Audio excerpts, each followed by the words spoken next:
You are about to enter the Shockwave Skull Sessions podcast on shockwaveskullsessions.com. And now your host, Bob Nalbandian. Oh, Godfather. Call me the Bob Father. There you go. So, we tried this last week. You know, they said it'll take about 2 weeks for my voice to get back. So it's like, fuck it. I'm not going to stop doing this for 2 weeks. So you got to live with the Bob Father. All right, that's cool. Is it all right with you guys? Someone said it's like somebody scratching on chalkboard. But if you guys can handle it, I could. I can handle it. I just can't hear Monte. He's muted on my thing here. I got to figure out how to get in. All right. Oh, can you hear me now? I think I muted myself. And for those that don't know, I had a throat operation, so that's why I'm sounding like Don Corleone.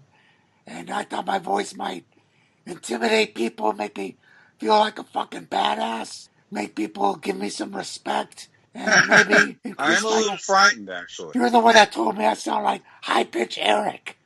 Way to boost my confidence there, Don. You're definitely better. You're lower register, Eric, this week. Definitely closer to Don Corleone. Are you wearing pinky rings and smell like salami? I am. I'm getting ready. So you better be good before I whack your ass. So, on this episode, we're going to discuss the 10 shittiest bands on Metal Blade Records. You guys ready? Whoa! No? There are none. Good answer. I know Brian Slagle's probably cringing right now. Now, I'm just joking. We're just going to talk about whatever, because that's how we do it. Okay. Yeah. All right? Yeah. All right. So, anyway, we got Monte, Pittman. Hey, how's it going? You got a couple of, I guess, fairly new solo CDs. I know Between the Space came out last year, and you got an acoustic one. Better or worse? Yeah, two albums on the same day. They both come out at the end of August. One's heavy, one's acoustic. They're both out now, right?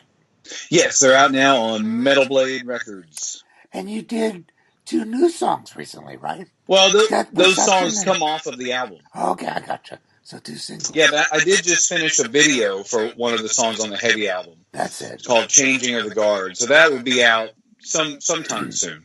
I don't have a deadline, so just whenever. And for those that don't know, Monte, of course, a lot of people know you're still playing with Madonna, correct? Yes. Monte put out 2 great albums, obviously both very different. And we're both label mates at Metal Blade, which is great. And we've actually done a music video together. I saw you in that video. Yeah, on the Inverted Grasp of Balance album, there's a song called Skeleton Key, and Don starred in the video, and he came up with the whole idea for the video. In all fairness, Monte actually came up with the idea. I just kind of storyboarded it and directed it. Oh, I thought you came up with it. Oh, okay. No, you said let's do a takeoff on ZZ Top, and then I came up with the concept of me being the schlub who sweeps up at a bar in Hollywood, and then we did like the old ZZ Top thing where the hot girls are ignoring me because I'm just a schlub with a broom.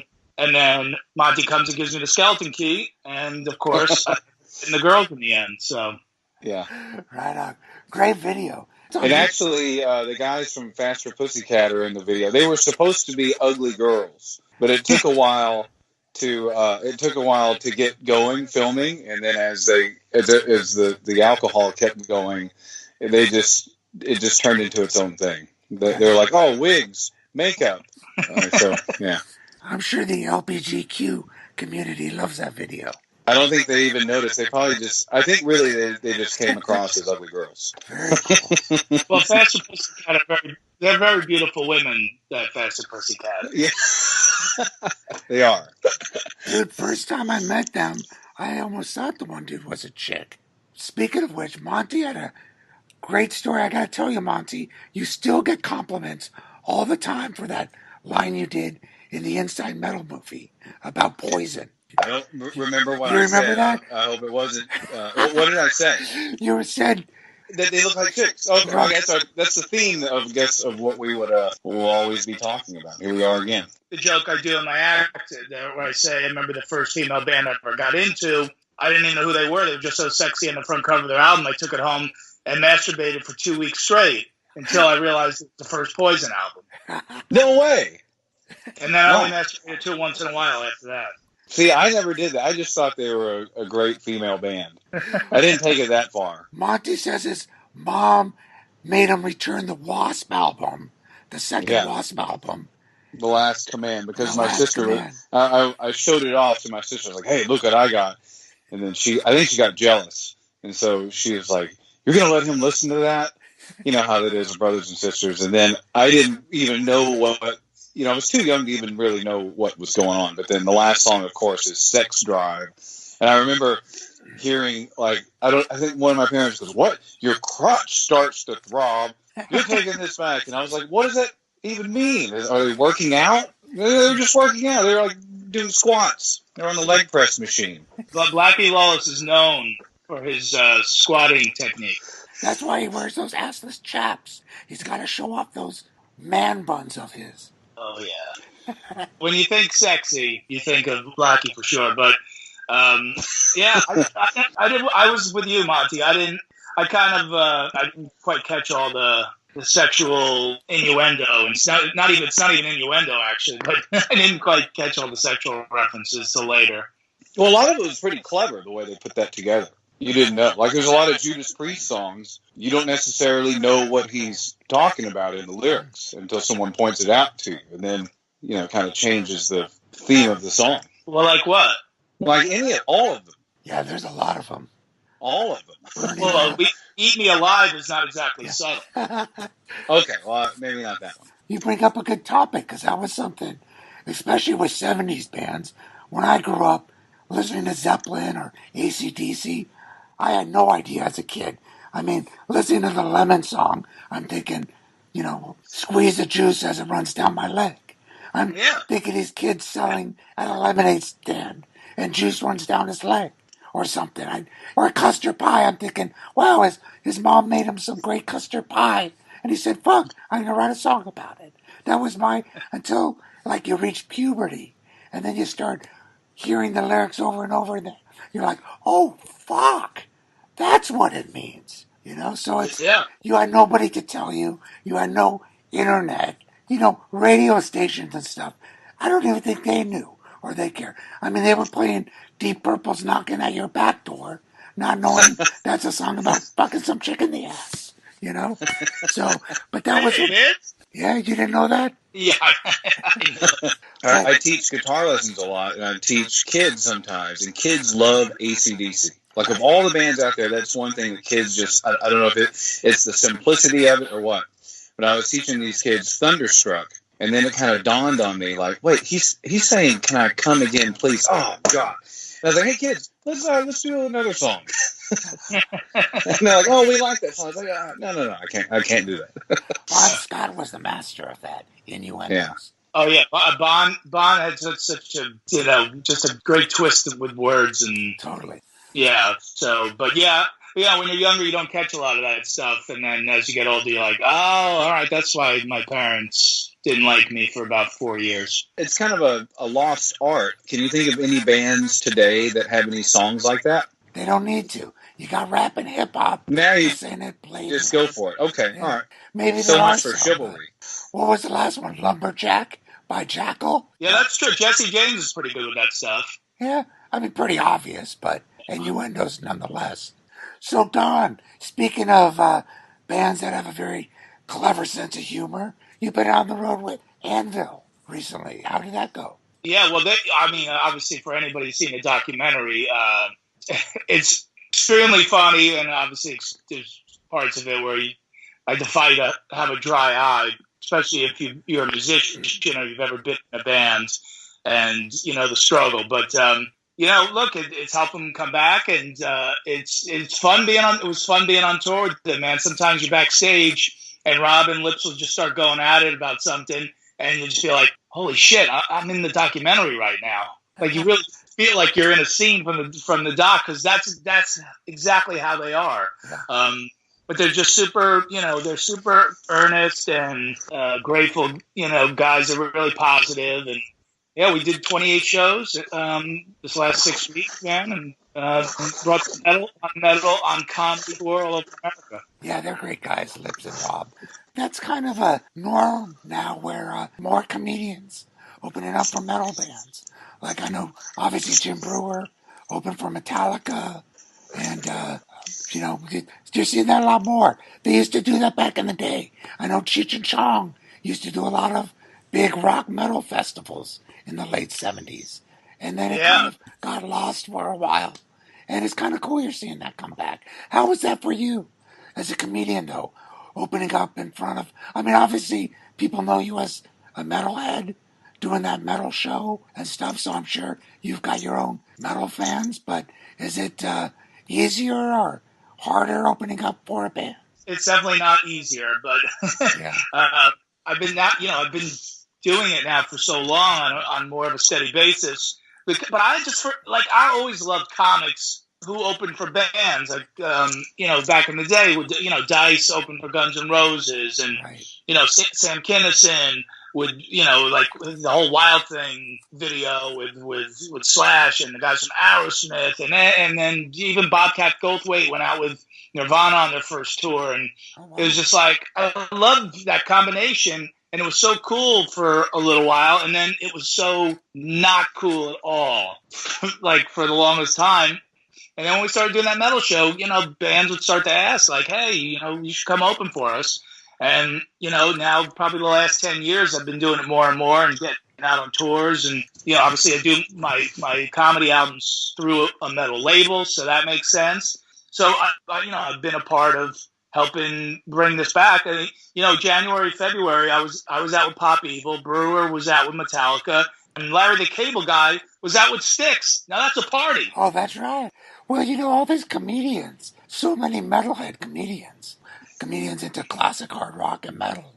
You're seeing more and more of them coming out, so it makes sense to me. More guys are coming out of the closet, about their love for this kind of music, because they're sitting going, oh man, because I'm pretty much spending like half the year in comedy clubs and half the year on tours now. So, people are seeing like, hey, it could be done. And then bands love it. Now the bands are all calling because they're like, wait a minute. So it's just one guy, right? There's not four guys bringing a drum on their bus. There's no equipment. It's just like I put my dirty jokes in my pocket and I go. That's it. It's just me. And you're still doing that metal show live, right? You perform with Jim Florentine and Eddie Trunk doing select live dates. Are you still doing that? Yeah, we're going to do May 10th and 11th. We'll be at Epicenter in North Carolina, a big festival down there. That used to be Carolina Rebellion, so we're going to be down there doing our stage thing down there, which will be really fun. That's a killer festival. Rob Zombie, Tool, Foo Fighters, Priest, just a million bands. And Monte, what do you got going on? Yeah, that's it. I've got those albums out. So it seems like when I put out an album, or if I do anything, people go back to what you did before. Right. Like when I put out these two new albums, people went to the album before, and it's like they just discovered that. It's weird how that happens. But I'm going to keep, I've got a video coming out for one of the songs for the Heavy album, Changing of the Guard. And then soon I'm going to do a video for one of the acoustic songs. And then Madonna's got a new album coming out. So, hopefully she does something to let everybody know. She has a way of getting press, Monty. Yes. So, yeah, I'll just say it like that. I don't have any info on anything going on with that. I want Monty to put another album out so that I can go and listen to the last album he did. I can't wait to hear it, man. It's going to be awesome. That'll be a while before I do another one. You've already got like 4 solo albums out, right? Well, I got 6. I got 4 with Metal Blade and 6 altogether. That's right. Damn. For the next one, I want to take my time and give myself a little time in between. Well, dude, your solo albums, I mean, I'm not just blowing smoke up your ass, but you're like John 5, because you've got so many different styles of playing. It's not your Thanks. typical... What a compliment. Oh, totally. I mean, so many of these guitar heroes, especially, from the Steve Vai school and the Yngwie school, they're just straight shredders. I mean, great guitar players, but the whole album is just them shredding. You've just conquered all different styles. I mean, like I said, like a John 5 or a Marty Friedman or Jason. He's a John 6. I'll need to put a number after my Monte. I'll be Monte 7. So, Don, something I wanted to discuss on this podcast was the hologram, and you said you just recently saw Frank Zappa, the Frank Zappa hologram, with, what is it, Dweezil and a couple of his sons that are in the band? No, it's his son Ahmed. I don't think Dweezil's not involved. Whether or not, I don't know if it's because he doesn't like the concept or whatever, but it's his son Ahmed and this company called Illusion Live. And yeah, I mean, Frank wrote about holograms in his book, before they were even like a real thing. And he always had explored that notion of like that he could go out and tour the world and stay home at the same time. So this is actually something that Frank, kind of pulled the Nostradamus with. He kind of foresaw his own future. And, Bob, I mean, everybody's divided on this. I mean, I don't know how Monte feels about these hologram things, but I'm pretty open-minded about it. I'm going to go see the Dio one pretty soon, but in June. But I wanted to see the Zappa one because it's the same creators. Obviously, the Zappa one is definitely way more bizarre and Monty Python-esque because Frank had such an outrageous sense of humor and all that. But it's more than just a hologram. In fact, the hologram was kind of a smaller part of the show, but just all the screens and the multimedia stuff going on, plus with the live band, which are all guys that Frank actually toured with and played with, guys that were in his bands over the years. So it really raises the bar for what you could do on stage, man. I got to say, it was pretty awesome. What was your thought of the hologram as far as it being realistic? Was it, did it kind of remind you, like, wow, this is Frank Zappa on stage, or did it look like it was a hologram, so to speak?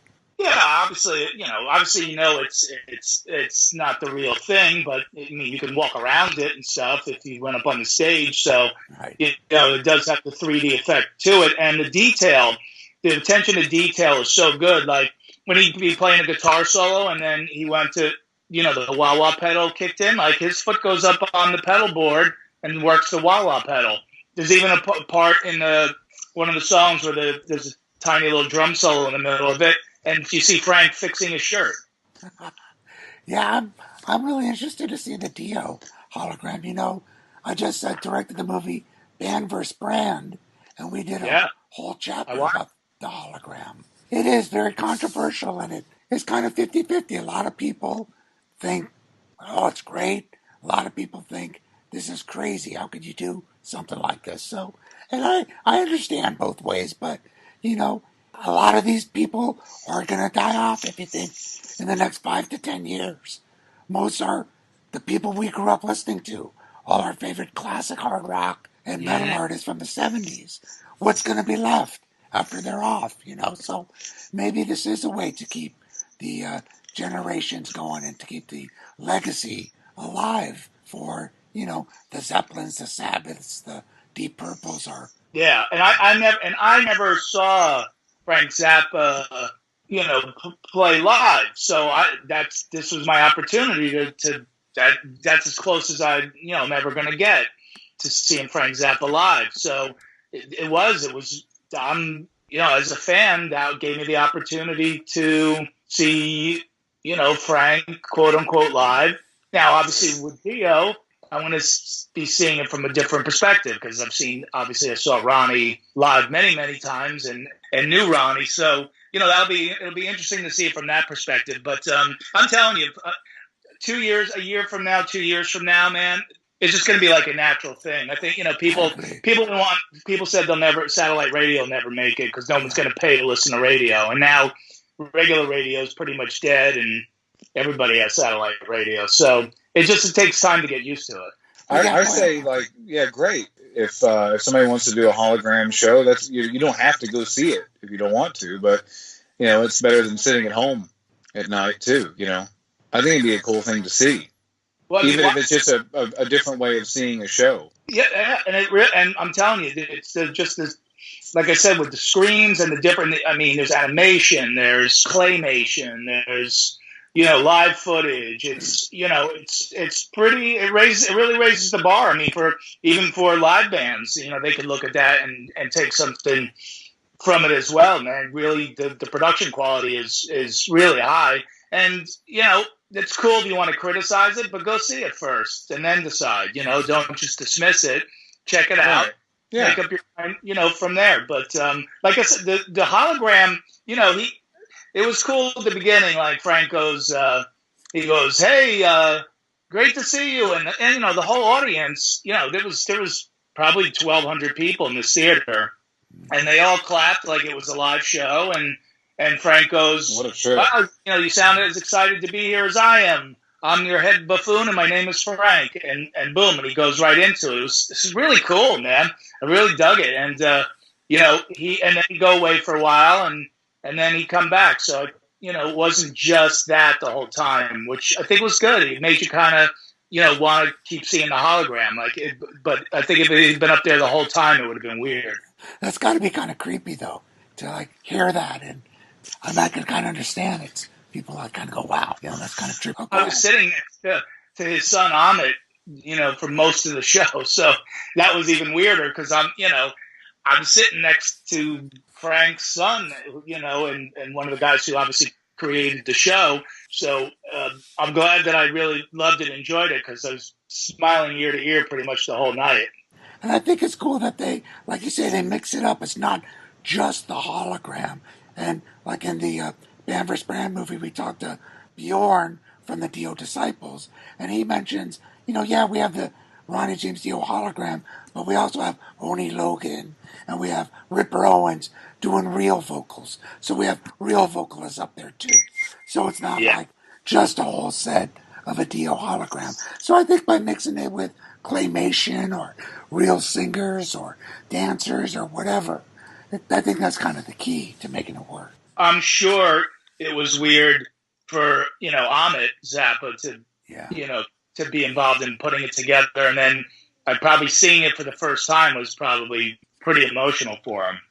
A lot of people didn't think it would work for metal artists. And now, there's word about possibly Lemmy doing one with Motorhead. But what do you think? Do you think it'd be easier for pop artists like, say, a Michael Jackson or a Prince? I know Monte, you obviously played with Madonna. You think the pop crowd will be a lot more into it than, say, the hard rock metal crowd? Well, at the end of the day, it's entertainment. So that's what I mean by, it's still something to see. Whether you're never going to replace the real thing, but it's not necessarily trying to do that. It's another way to sort of remember the music, remember the entertainment. Well, and excluding Madonna, because she's legitimately talented. Most of the pop singers are barely even singing anyway, so they're very easily replaceable with a computer. But I think the live band really helps legitimize it and keeps it that live feel.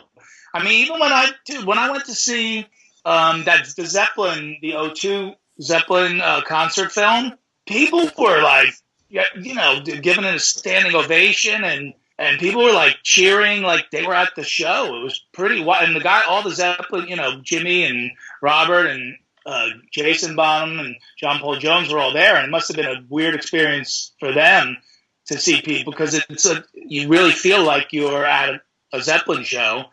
So this is an even more extreme version of that, where you have 3D image of the person, and like I said, with all the attention to detail in terms of the performance, and it's pretty cool, man. And I think you'll see, you'll probably see a Michael Jackson one. He might be chasing a little hologram kid.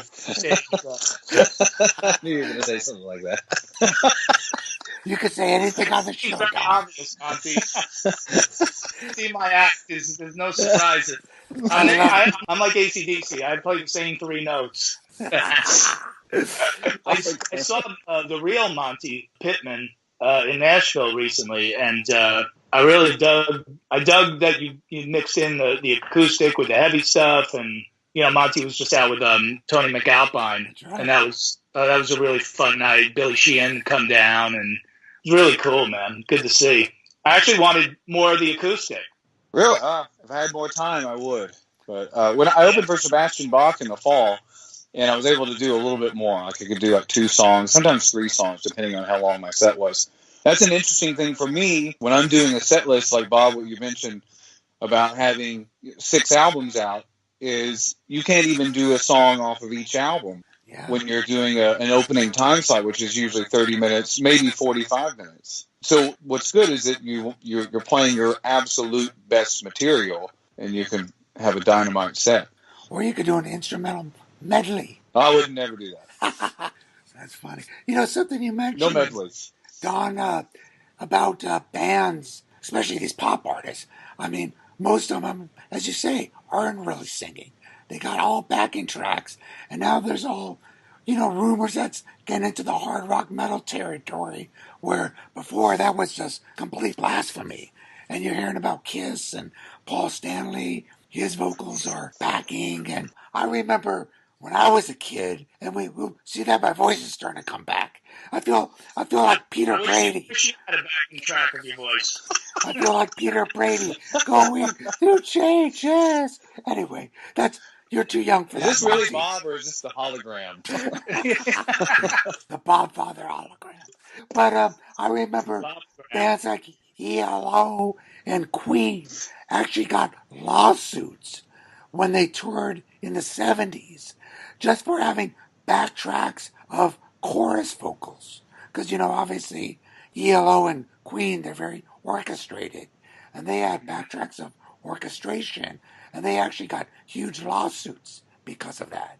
And nowadays, it's normal, absolutely normal, for pop bands to do that. I think Eddie Trunk is suing Kiss right now for that. Like he should be. He talks about it enough. Or is it the other way around?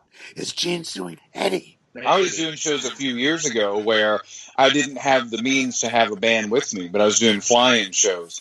So I would just take my tracks, I would just take the drums and bass from my albums, and I would play that off of an iPod and play to it. And I thought that people were going to go, "Oh, what are you doing? This is bullshit." But people really liked it. So Uli Roth did that first time he came around. When he came around with Michael Schenker, this was probably early 2000s, like 2005 or 2006.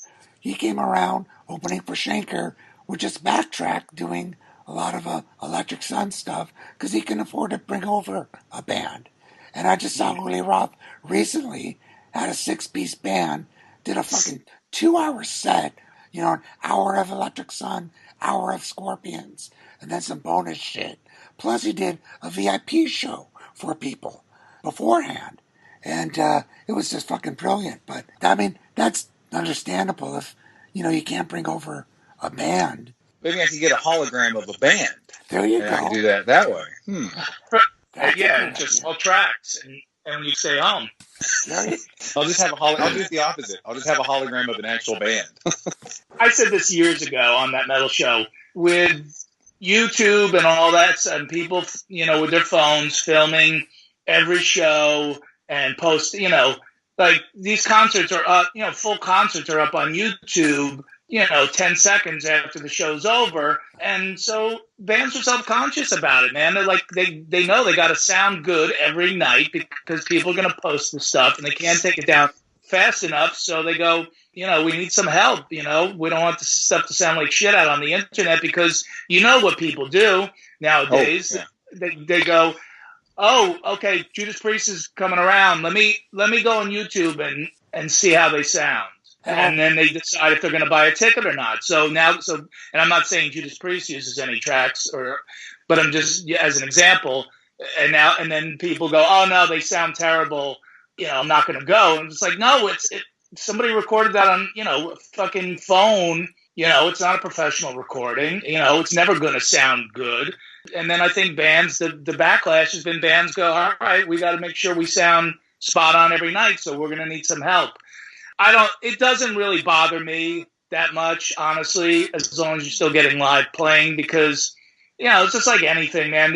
Remember when bands, it would be blasphemy for them to sell their song for a commercial. Now you think a band's stupid if they don't sell their songs for commercials. I mean, because they're not really making money any other way. So, now you see car commercials, you hear Motorhead in there, you hear Aerosmith, you hear Led Zeppelin, you hear all that stuff, and now it's just commonplace, like the hologram will be, and like this, and bands using tracks. It's a different time, for music now. Bands are going to do it if they can do it and get away with it. I remember vividly, what was it, like mid-90s, when I think the Beatles were the first to do that with Revolution. Was it like an Apple commercial? Yeah. And it was a huge deal. And people, they sold out. How could they do that? But you're right, now you're seeing Foghat in a commercial, their music. And everything in between. Or Nike Air. I remember when Revolution was in a Nike Air commercial. Yeah. That's how I first heard that song. It was like the 80s, I think, when that happened. I mean, look, the business has changed. I mean, obviously, and it keeps evolving. And, Monte and I are very lucky to work, for a record label that is able to roll with the punches and change it, with Metal Blade, 36 years now. Yeah, well, I think I'm going on 37 now. Yeah, so you can still keep the integrity of the label in terms of the artists you sign and the type of music that you put out and produce, but you got to change with the business model. That's just the way it is. It's like, Brian was on top of the streaming thing early on, and now it's, the company's not having to make a last minute adjustment to that. They're already, everything's already in place. They adapted to the new business model, and it's the same thing with the live shows, man. And these bands, they gotta find ways to make money. No one's really selling records unless you fucking U2 or Metallica still sells albums, but most people don't, and that's why you see $50, $60 T-shirts and songs being used in commercials. I say bands, I respect if bands say we want to keep it pure and we're not going to sell our stuff for commercial things, but I wouldn't pass up that opportunity. Sure, of course, but it's funny because you see the independent labels now, it seems to me anyway, especially when it comes to hard rock and metal, they're thriving over the major labels. You look at, Nuclear Blast, Metal Blade, Century Media, Frontiers. They're like really on top of it as far as, knowing how to not just keeping current with everything, but knowing how to package artists like a Monte Pittman, a solo artist, or a Don Jamieson, a comedian. And I was talking to Lizzie from Lizzie Borden, and he was saying that how Metal Blade has all these different package plans with different vinyl.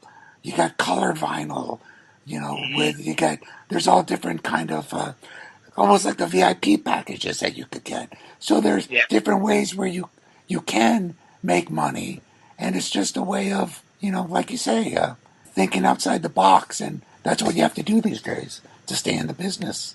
Yeah, and it's the same with meet and greets. I mean, that's a huge source of income for a lot of bands. Some bands won't do it. Some bands say, no, I'm not going to charge my fans to meet me.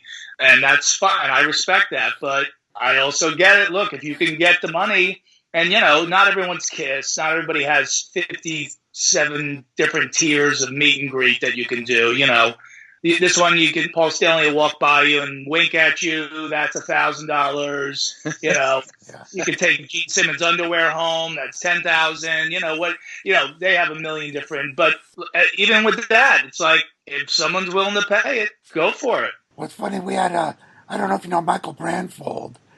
He does a podcast called Three Sides of the Coin, and he also works for Kiss. And he's the one that basically came up with the VIP concept for Kiss. And he said when Kiss started doing it, like everyone kind of shrugged and thought, Kiss, another way for Gene to make money. But now it's the norm with a lot of bands doing these VIP meet and greet.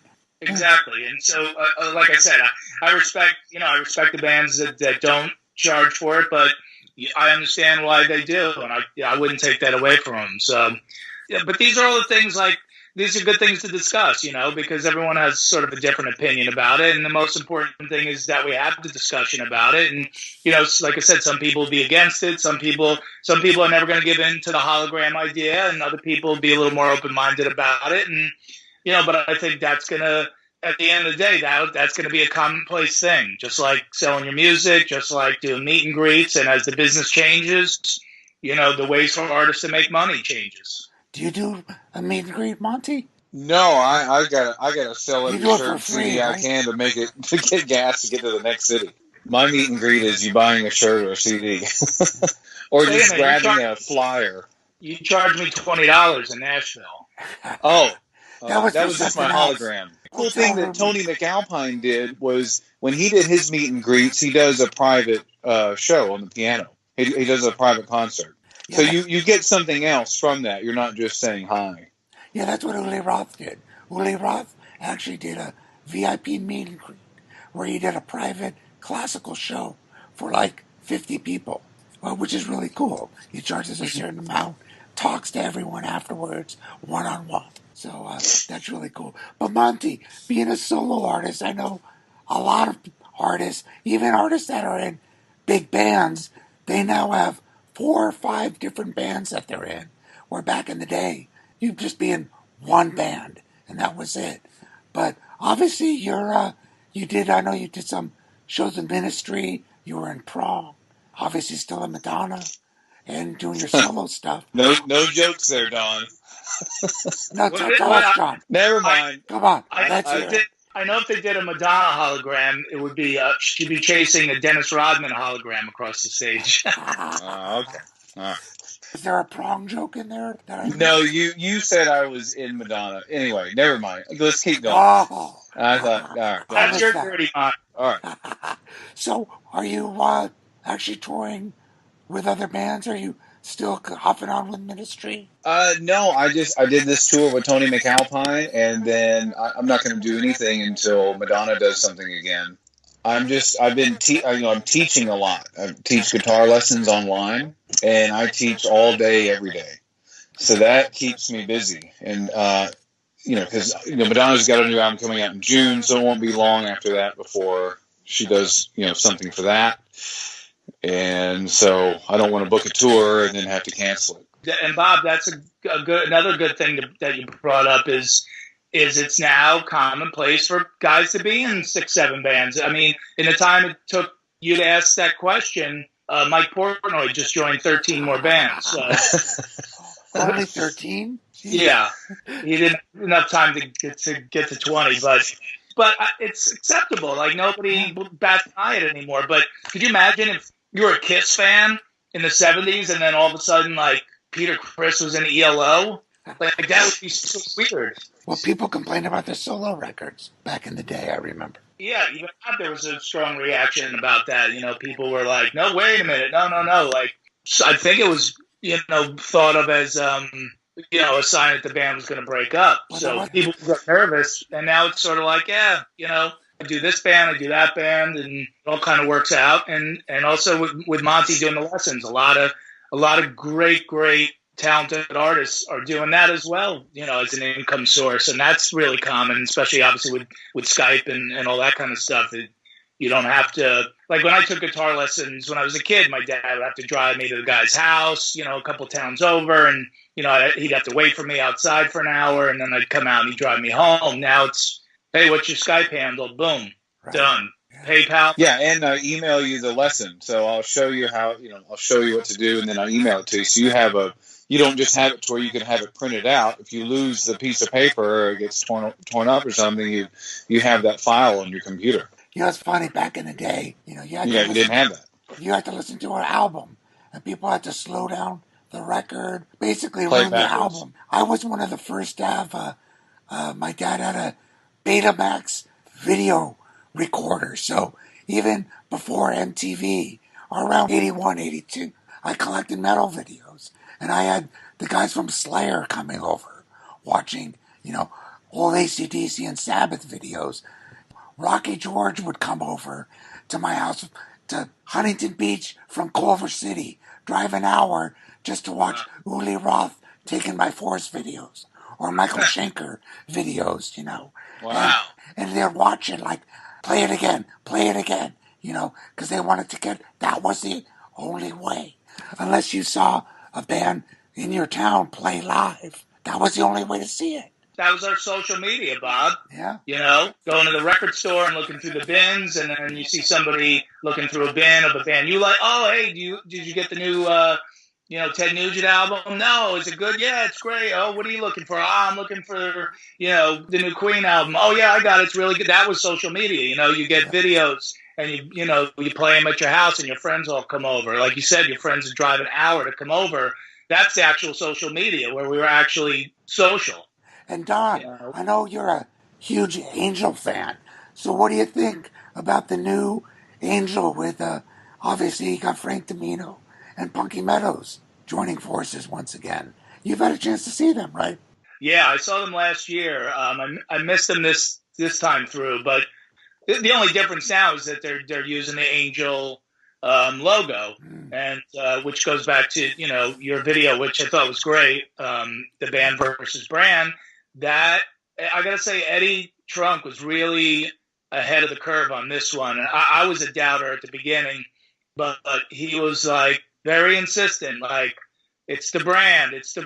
People just want to see the AC/DC with the thunder in the middle, with the lightning in the bolt in the middle. And if they see that logo, it doesn't necessarily really matter who's in the band. So, I think now that that's sort of an accepted thing, Frank and Punky are like, let's take advantage. They've got a cool logo. It's part of their brand. The best logo. It's recognizable by people, who are fans or were fans. And the fact is they can still bring it. So why not? What happened with Barry? Because I know years ago, Barry was touring with them, the drummer, Barry Brand.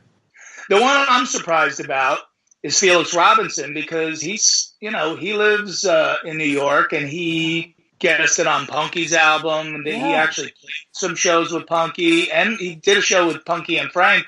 But I guess he just, for whatever reason, when I'm around him, I don't want to pry into his business, but I kind of want to go, dude, so you're still friends with him. You guys have played together before. I just don't know why he doesn't want to do it, more as a full-time thing. But I think he's a pretty big business executive. Yeah, and that's the thing. The money's not there. Like Greg Giuffria, guy's a multimillionaire. He doesn't have to go out. And I mean, God bless Angel. I love the band too, but they can't be demanding that much money for their shows where you could, make a living touring with them. So I kind of get it, but it would be great to see. Right, but then you have all these the ancillary stuff that we've been talking about. Starts to happen when you're out there and you're active. So yeah, you might not be taking home a ton of money from playing, in the rock clubs. But then then you could, Frontiers is handing out record deals like crazy. So you can, they might give you, a $20,000 advance on a record, and then, somebody might go, oh, Punky Meadows, oh, cool. And, oh, Punky, does he give guitar lessons online? I'll do that. So, just the fact that you're active and out there, then that, like I said, that open, and then people go, oh, Angel, yeah, we love that song. We want to use this song for a commercial. And next thing you know, you got a couple shekels coming in. Absolutely. Hey, Monte, I know you were more, obviously you grew up into the 90s metal scene or late 80s. I know Pantera was one of the big bands you grew up on from Texas. And they were the local band there in Dallas. I grew up outside of Dallas. Did you see them? I heard about them long before Cowboys from Hell. I was going to ask, did you see them back then? I was way too young. Yeah. But I did see them on Ozfest in like 98, I think it was. Okay. That was the first time that I saw them. I saw them a few times after that. When I did my old fanzine, The Headbanger, from like 82 to 85, I think the father kind of managed them, right? Diamond, Vinny's father. Or he did their record label for metal. Well, he had the studio they recorded at, as far as I know. Okay. Yeah. I think that's the story. They used to send me, the Metal Magic album and Project in the Jungle and write these big letters to me and saying, because that was when I was doing the very, very early articles on Slayer and Metallica and Megadeth. He sent me the Metal Magic t-shirt. I wish I still had that t-shirt. But they said all sorts of stuff. Really nice guys, and it seemed like they were, even back then, they put those albums out independently, but they were out doing shows. I mean, they were busting their ass. Yeah, that's the first time I heard about them when I was I must have been, I don't know, I was a kid and my parents had gone on vacation, or we had gone on vacation, and we stopped at my aunt's house. My cousin was living there. My cousin who played with me when you saw me in Nashville, coincidentally. And he had a band where he played drums, and his guitar player, this guy Frank, he had a Pantera Project in the Jungle shirt. So then, that was just like, who is this band? Just back then, you see a shirt of some band. Like, it's even seeing any sort of band in real life, whether it be a local band or much less a famous band, was just unheard of where I grew up. And so that was the first time I heard of them. And I remember sitting in there and watching them practice and just being blown away by an actual band playing music, hearing electric guitars, not, all I had heard was a marching school band, at school. And I remember them saying it was either Ride the Lightning or Master. I think Ride the Lightning had just come out, and they were saying, "Oh, there's this band Metallica. You're gonna love them." Because I was all into like Motley Crue and Twisted Sister and those bands. So it was around '84, I think, sometime around there. But yeah, I would always hear about them. And in the local radio station we would pick up was in Shreveport, and you'd hear about them playing at this place called the $1 Million Sandpiper. And I don't know if you were familiar with that place, but that, and then Razor White they would play a lot also. That was Phil's band, and Oliver Magnum, and all these bands would come through, and I would just hear their names. But you just hear clips of them played on the radio, and that's how you first heard of all these bands. And Rigor Mortis. Yeah, and Rigor Mortis. The Texas yeah, Slayer. That was another one. Those sort of local bands. And there was a Texas Slayer, right? Oh, say that again? There was a Texas Slayer. Oh, there may have been. Yeah. Yeah, I didn't know about that. But yeah. I had to keep all that stuff really quiet. I remember getting South of Heaven, and I had to listen to it with headphones on. I may have even told the story in your documentary, but because I couldn't, there's no way was I going to get caught listening to that, so I'd have to listen to it with headphones. When I first put that on, there was almost a tornado outside, and there was these black clouds outside. And I think that's why South of Heaven is probably my favorite Slayer album, because of that moment. I was hooked. Just going to say that was the exact same thing with me when I was like 16, when the first Venom single came out, In League with Satan. And that was like, before then, the most satanic thing you ever heard was Black Sabbath, And then this comes out, and I had to hear it in my headphones. I would have to wait till my parents to leave so that I could crank it in my house. And I'm thinking, if my mom ever heard this song, she would literally send me to a mental asylum, Oh, exactly. I was terrified. I picked that album up in the store. I remember looking on the back and seeing the picture of them, and then that little quote that they had on there.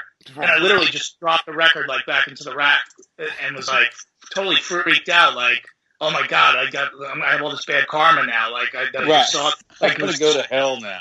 Oh, totally. I was terrified. And Venom was going to take me there. That's not the reason I wanted to be going to hell. Yeah. I could do a lot more. I was going to ask you, Monte, if you saw the movie Lords of Chaos yet. Jonas's movie. Oh, I have not yet. Oh, you got to see that movie. You're going to get me in trouble with that. Jonas is really going to hell. Yeah, now I am. No, you should.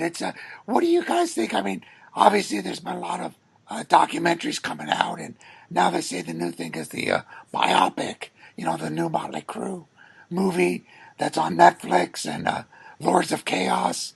Have you seen either of those movies, Don?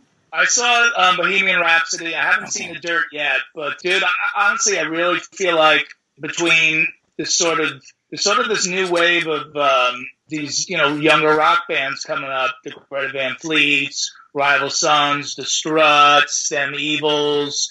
So with those bands that are bringing a younger audience, and now combined with these, this Queen film it did unbelievable box office all over the world. So now, there'll be now Elton John, and they're working on an Ozzy one. So now this is really, I feel like we're at the start of a real rock revolution again, man. People are really it makes people interested in it again. We joked about it, but Monte saying when he puts out a new album, people go back and listen to the old one. Well, yeah, that's human nature, and you go, I haven't thought about Queen in a while, and I'm sure their back catalog is selling like gangbusters all these years later. So I love it. I mean, I hope they keep doing it, man. It's so healthy for the scene.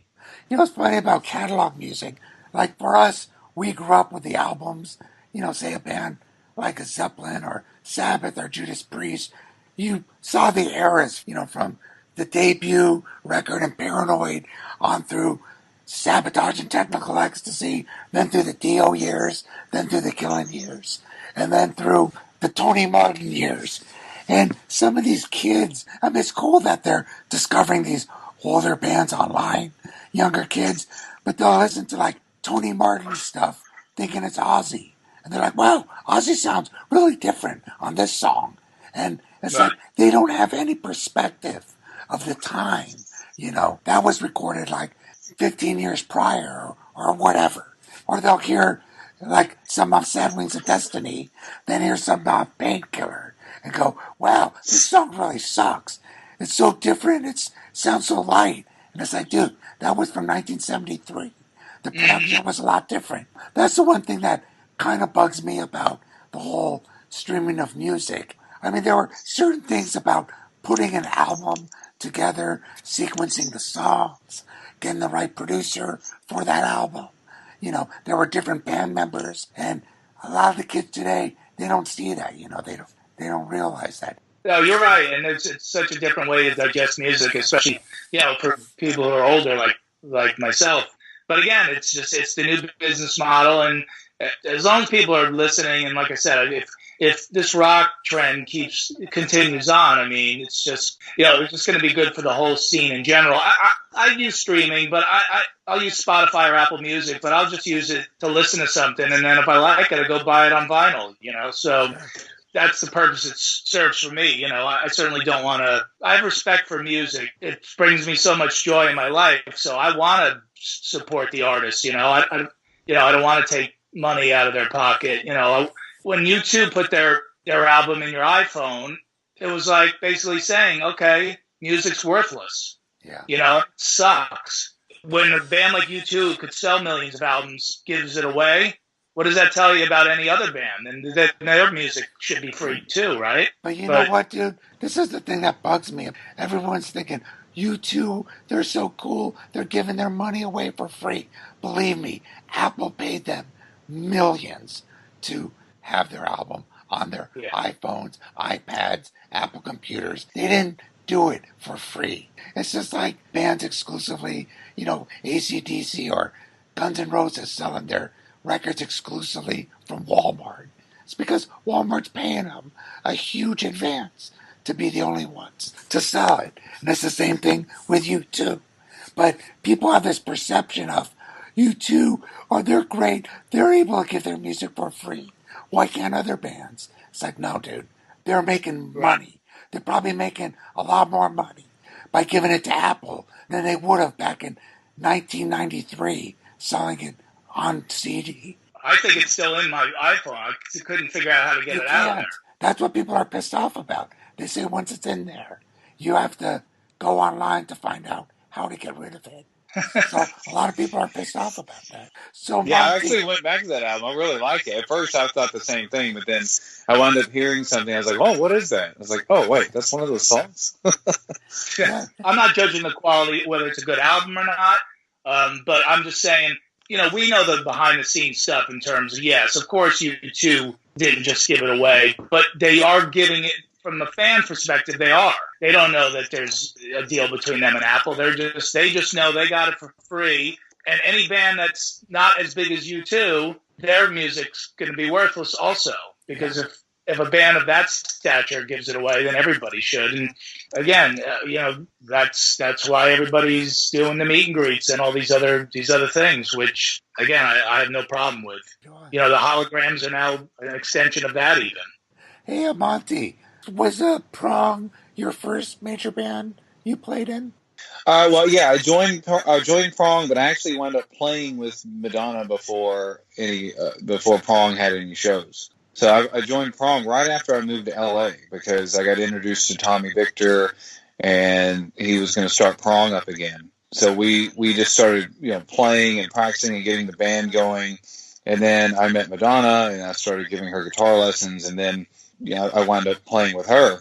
When I finished my first tour with her, I was just going to maybe get with Prong when they were in LA and just come up and play on one song. And then I was going to go on tour with them for a couple of weeks. And then I just wound up staying there. We were out on tour opening for Danzig, and that's how that kind of, it's like I couldn't get away. But Prong's getting ready to go out on the 25th anniversary tour of Cleansing, or the 25th anniversary of Cleansing coming out. Yeah, I heard about that. So that's really cool. Awesome.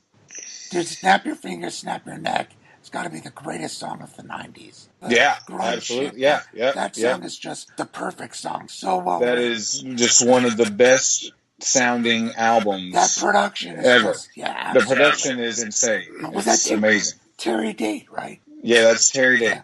But everything he did, all the little nuances, like the chainsaw or the circular saw that's going, and just the bass line on that, just perfect. Fucking great song.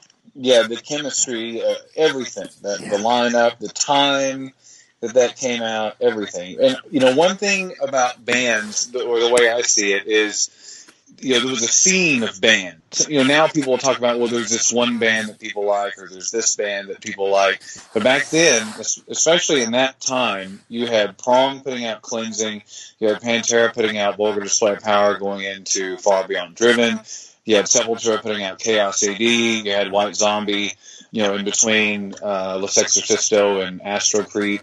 There's just a few right there. You had a lot of bands. Ministry with Stomp 69, right? Yeah, that too. So you had these bands. Well, and also you had Pantera, Sepultura, and Prong all on tour together. Yeah. Yeah, that's right. Yeah, so there was Pantera had Far Beyond Driven, Sepultura had Chaos AD, and Prong had Cleansing, and that was the tour.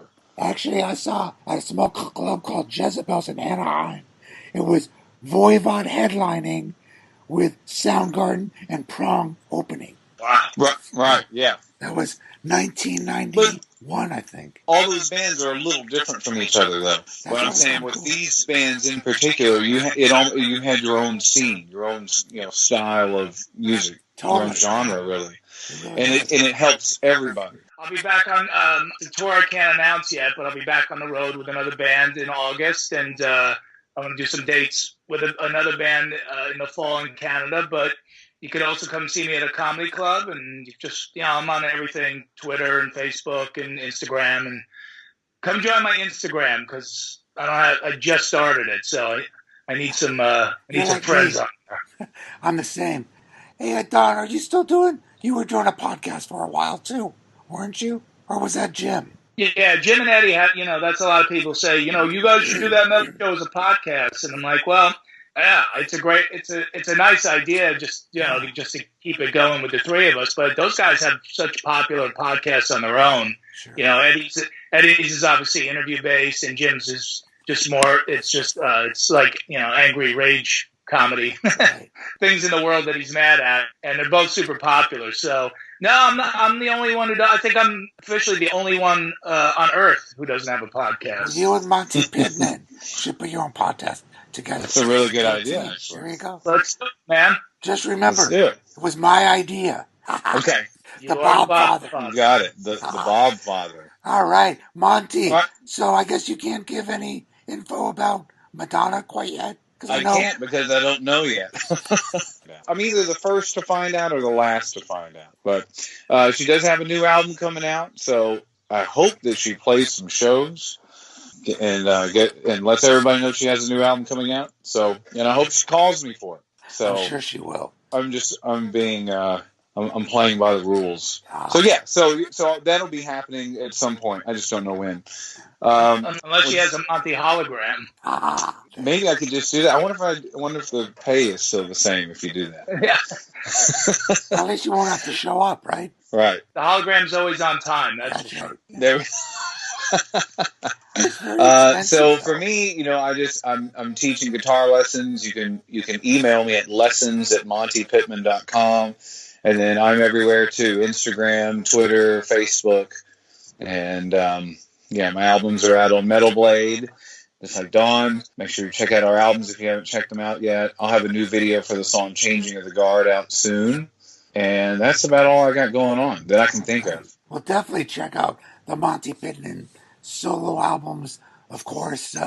And Don, do you have a new record coming out anytime soon? I'm not in a rush to put something out yet. I put my last one out in 2017, so probably like early 2020. I already got the title for it. It's going to be called Denim and Laughter. Ah, I love it. Saxon, Denim, and Laughter. You have to have Saxon do a remake. They're gonna be a part of the album for sure. Awesome. We've already discussed it, and Biff and I are gonna actually do a little touring together. So, but that's not next year. But yeah, I got the 3 albums out, and me and Florentine do the Terrorizing Telemarketer prank call CDs. People can check those out. Those are all online in all the usual places. Very cool. Well, gentlemen, thank you for putting up with the Bob Father for a whole hour, and I appreciate it. All right, thanks so much, Bob. Hope your voice gets better soon. All right, thanks, guys. I appreciate it. Great talking with you guys. Monte, Hope we all see each other again soon,